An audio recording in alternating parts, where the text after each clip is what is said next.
Entrevistas Band News FM Belo Horizonte.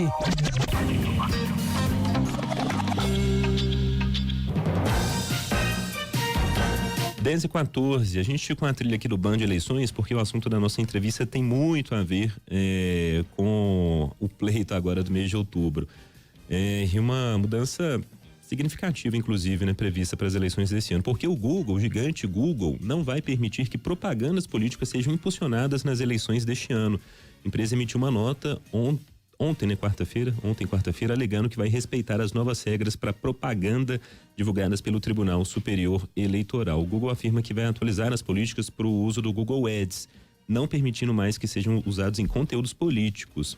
Para a gente falar sobre este assunto, a gente recebe aqui o advogado especialista em direito eleitoral, o Paulo Henrique Studart. Como vai, doutor Paulo? Bom dia para o senhor. Opa, agora sim. Desculpa, doutor. Agora sim, bom dia. Bom dia. Doutor Paulo, eu gostaria de entender em que contexto. A gente falou aqui, tem uma nova legislação relacionada a esse impulsionamento de conteúdo pago na internet, e imagino que nas redes sociais também. Eu queria que o senhor explicasse pra gente o contexto disso, por que chegamos neste ponto e o porquê dessa decisão do Google, portanto. Bom, veja bem, na verdade, já há algum tempo, desde os últimos pleitos eleitorais, nós temos verificado uma grande preocupação por parte da Justiça Eleitoral no que toca à disseminação de informações falsas, fake news ou desinformação nas redes sociais, especialmente nesse período eleitoral. Desde então, nós temos visualizado um controle cada vez mais crescente por parte das autoridades judiciárias no que toca à veiculação desses conteúdos na internet, seja em redes sociais ou em outras plataformas.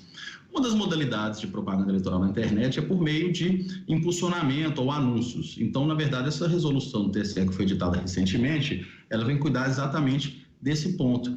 E o que, pelo menos, consta da resolução e tem sido informado pela Justiça Eleitoral é que, na verdade, se busca, através dessa nova regulamentação, estabelecer uma maior transparência com relação a esses conteúdos impulsionados.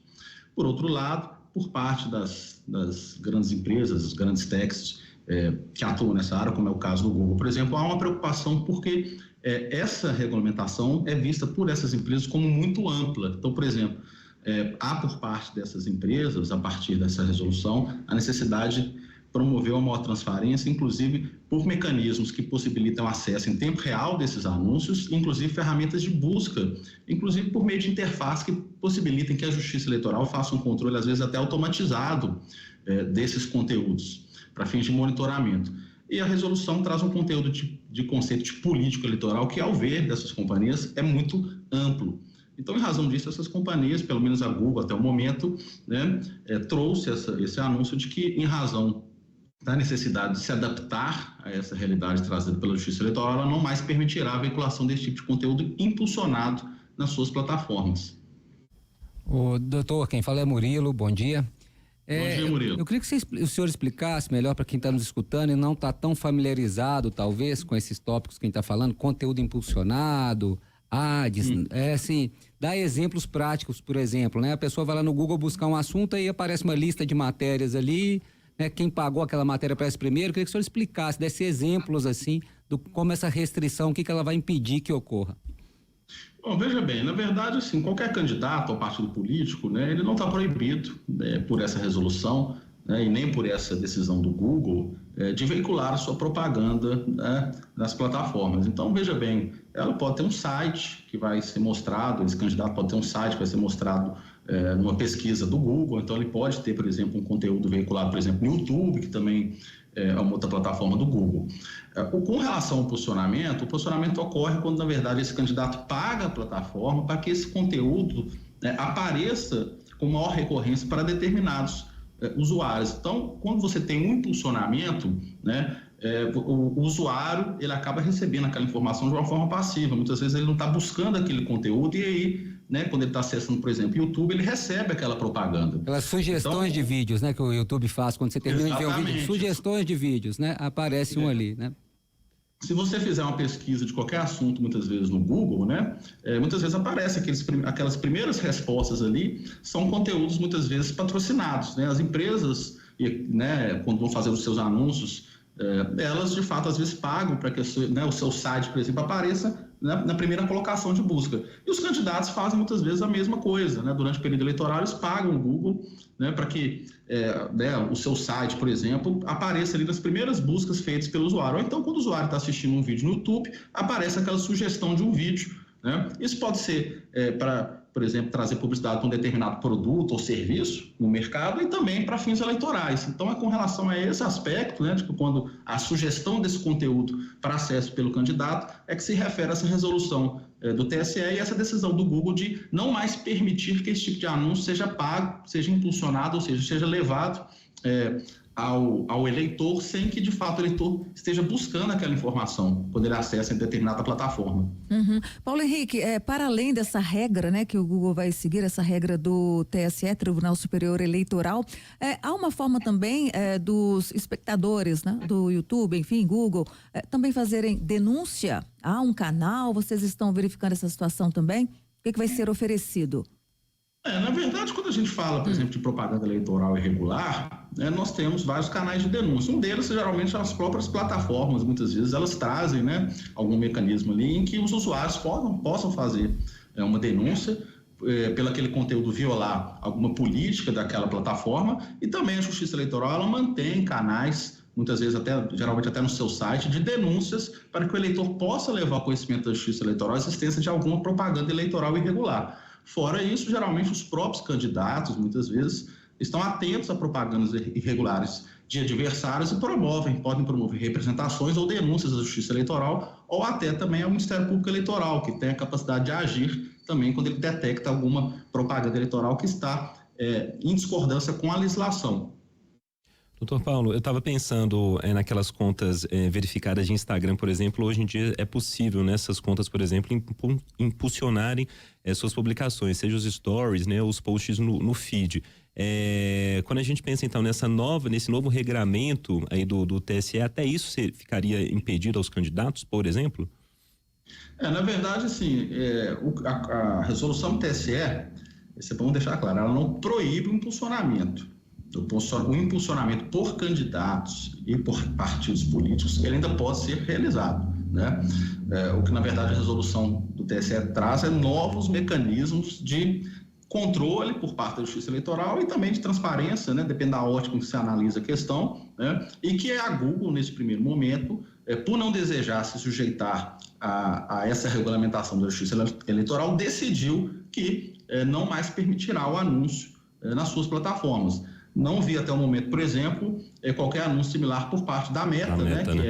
Que por exemplo, a companhia que detém aí o controle do Instagram, né? Do Facebook. Então, por exemplo, do WhatsApp. Então, por exemplo, no caso do Instagram, até o momento, a informação que temos é que será permitido o impulsionamento. Mas para fazer esse impulsionamento, né, a Meta deverá adequar-se a essa resolução, que traz a necessidade de criar uma ferramenta para que a Justiça Eleitoral possa ter acesso instantâneo àquele conteúdo impulsionado e verificar, vamos dizer assim, quase instantaneamente se aquele conteúdo é regular ou irregular.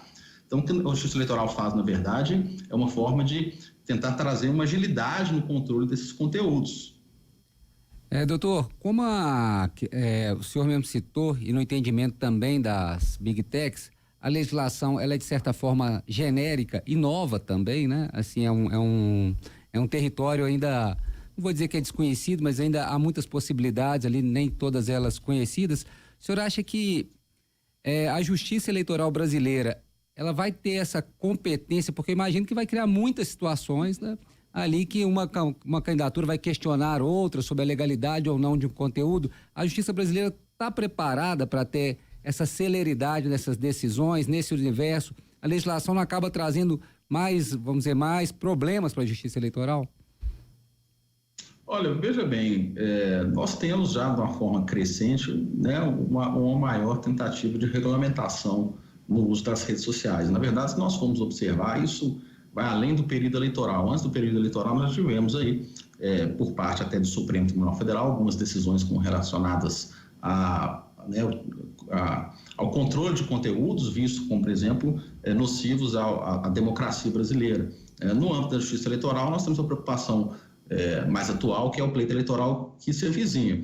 Agora, uma grande crítica que vem sendo feita há alguns anos era justamente em razão da incapacidade da Justiça Eleitoral de muitas vezes coibir a fake news ou a desinformação. Porque essas informações muitas vezes elas são veiculadas, as pessoas têm acesso, né? E aquilo ali já viralizou, já chegou ao conhecimento das pessoas e o remédio, muitas vezes tardio, não é capaz de solucionar. Você pode, às vezes, punir as pessoas, né, por adotarem uma conduta irregular, mas muitas vezes você não coíbe ela. Então, às vezes, o mal já está feito, vamos dizer assim. Então, o que eu vejo é que, na verdade, essa regulamentação da Justiça Eleitoral ela vem justamente tentar fazer com que a Justiça Eleitoral tenha maior agilidade, eventualmente, ao proferir as suas decisões com relação à fiscalização da eleição e, consequentemente, da propaganda eleitoral. Então, eu vejo dentro desse movimento da própria Justiça Eleitoral buscar, de fato, uma maior agilidade na sua atuação. Doutor Paulo, para a gente terminar, como é que o senhor tem observado mais uma percepção, né, em meio a essas discussões que a gente tem visto no noticiário, e nem só aqui no Brasil, mas especificamente falando aqui do Brasil, sobre o X, e já se começa a falar também nessa uma discussão, se a gente pode colocar dessa maneira, em um certo voluntarismo, né, do TSE, sobretudo aí na figura do ministro Alexandre de Moraes, em suspender previamente contas ou contas que estão suspensas, né, desde antes da eleição, desde o período da eleição, e muitos falando em uma ou censura prévia ou em algum tipo de censura, né? E sempre com esse argumento de defender o Estado Democrático de Direito. O senhor acha que a gente já passou um pouco da linha, considerando que já passamos quase 2 anos aí das eleições? Como é que o senhor está avaliando tudo isso? Olha, eu vejo esse debate ser um debate muito importante e não existe uma resposta muito fácil para ela, né? Porque ninguém também quer defender que exista o direito de disseminar fake news, ou que exista o direito de ofender as pessoas, ou divulgar conteúdo falso. Não existe o direito à mentira, né? Mas, por outro lado, também nós temos consagrado na Constituição a liberdade de expressão. Então, muitas vezes, é só no caso concreto que nós temos condição de avaliar se, de fato, aquele conteúdo, o uso da sua liberdade de expressão daquela pessoa não está ferindo o direito de outra. É muito difícil você fazer uma análise das situações sem que elas aconteçam de fato. Geralmente isso é visualizado caso a caso, né? Então é muito difícil. Agora, existe aquela máxima, né? A diferença entre o remédio e a droga é a dose. Então eu vejo como natural e eu vejo até como salutar que a sociedade também coloque em questionamento se a atuação das suas instituições, seja a Justiça Eleitoral, seja o Supremo Tribunal Federal, não está excedendo no que toca ao seu papel, né? Então acho que o controle social sobre a atuação das instituições, a reflexão da população no que toca a atuação das instituições, eu vejo como salutar. Então eu vejo que, de fato, essa crítica com relação ao TSE, ao Supremo, a sua atuação, ela pode acontecer, né? Desde que, claro, não existe aí um intuito de golpe, esse tipo de coisa, né? Mas essa crítica com relação, olha, está havendo um excesso, né? A nossa liberdade de expressão está sendo tolhida de forma exacerbada, eu acho essa reflexão importante. Mas, de fato, é muito difícil nós fazermos estabelecermos um padrão de conduta que seja universal, porque, volto a dizer, essas questões são mais analisadas no caso concreto, né? Depois que aquela situação aconteceu. Por isso, a grande preocupação de que não haja uma censura prévia, né? Por parte dos órgãos públicos, seja a Justiça Eleitoral, seja o Supremo Tribunal Federal ou o Poder Judiciário de um modo geral. O debate é longo, de fato. 10h28, a gente conversou aqui na Band News FM com o advogado especialista em direito eleitoral, Paulo Henrique Studart. Doutor Paulo, muito obrigado, viu? Um bom dia para o senhor. Bom dia, eu que agradeço a oportunidade.